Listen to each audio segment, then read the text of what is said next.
ஐந்து கரத்தவனை போற்றி, ஆணை முகத்தானை போற்றி, மூஷிக வாகனனை போற்றி, மூலப்பரம்பொருளை போற்றி, சித்தி புத்தி விநாயக பெருமானை போற்றி. குருவே சரணம். இணையத்தாள் இணை மிதைங்களுக்கு வணக்கம்.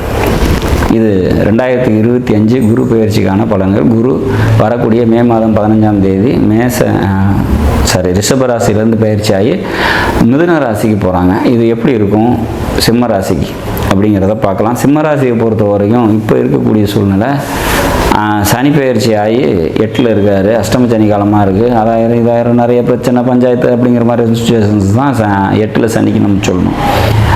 பட் இந்த குரு இருக்கார் இல்லையா, குரு இது வரைக்கும் உங்களோட ராசிக்கு தசம கேந்திரத்தில் இருந்தார். 10ல் தனிச்ச குருவாக இருந்தார். இப்போ லாபஸ்தானம் சொல்லக்கூடிய 11ஆம் இடத்துக்கு குரு வருது. மிக சிறப்பான ஒரு அமைப்பு. 11ஆம் வீட்டில் குரு இருந்தார் அப்படின்னாக்கா பல நன்மைகளை தந்தே தீரும் அப்படிங்கிறதுல மாற்று கருத்து இல்லை. கம்யூனிகேஷன்ஸ் சம்மந்தப்பட்ட விஷயங்களில் பல நன்மைகள் ஏற்படும். சிறு தூர பயணங்களால் நன்மைகள் ஏற்படும். மாமன் வழி உறவினர்களால் நன்மைகளை தருவார் குரு அப்படிங்கிறத உறுதியாக சொல்லலாம். மனசில் புது தெம்பும் தெளிவும் ஏற்படும் அப்படிங்கிற மாதிரியான தைரியம், வீரியம், தன்னம்பிக்கை இதெல்லாம் அதிகரிக்கக்கூடிய ஒரு காலமாக இந்த குரு பெயர்ச்சி உங்களுக்கு அமையும் அப்படிங்கிறதுல மாற்று கருத்து இல்லை. சரி, பூர்வீகம் சம்பந்தப்பட்ட விஷயங்களில் நன்மைகள் ஏற்படும். குலதெய்வம் அனுகிரகம் ஏற்படும். குலதெய்வ கோயிலுக்கு போயிட்டு வர்றதுக்கான வாய்ப்புகள் உண்டு. மனதில் எழக்கூடிய ஆசைகள்லாம் பூர்த்தி ஆகும் அப்படிங்கிற மாதிரி ஒரு அமைப்பு. குழந்தைகளுக்காக பார்த்திங்கன்னா அதிகமாக செலவு பண்ணுவீங்க. அதனால் மன சந்தோஷம் ஏற்படும் அப்படிங்கிறமான ஒரு விஷயத்தை நம்ம உறுதியாக சொல்ல முடியும். பதவிக்காக வெயிட் பண்ணிகிட்ருக்கீங்க, இல்லை ப்ரொமோஷனுக்காக காத்திருக்கீங்க அப்படின்னா கண்டிப்பாக இந்த குரு பயிற்சி அதையெல்லாம் கொடுக்கும் அப்படிங்கிற மாதிரியான ஒரு விஷயம். சிம்ம ராசியில் பிறந்து திருமணத்துக்காக வெயிட் பண்ணிகிட்ருக்கீங்க, திருமண காலத்துக்காக வெயிட் பண்ணிகிட்ருக்கீங்க அப்படின்னா அதெல்லாம் கைகூடி வர்றதுக்கான ஒரு வாய்ப்பு.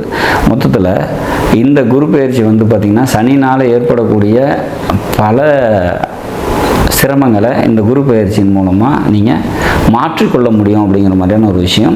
சனி ஒரு கெடுபலன்களை தரக்கூடிய இடத்துல இருந்தாலும் கூட இந்த குரு பயிற்சியோட பலன்கள் உங்களை சேரும். 11ல் குரு இருக்கிறது மிக சிறப்பான ஒரு அமைப்பு.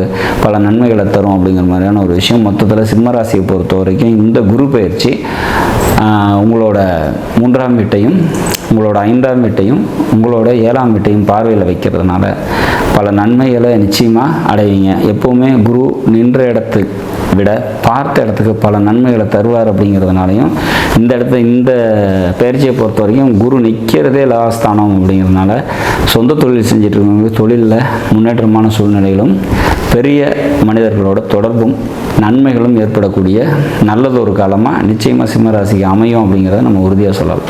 நாடும் நாட்டு மக்களும் நலமுடன் வாழ நவகிரகங்களை வேண்டி அமைகிறேன். நன்றி, வணக்கம்.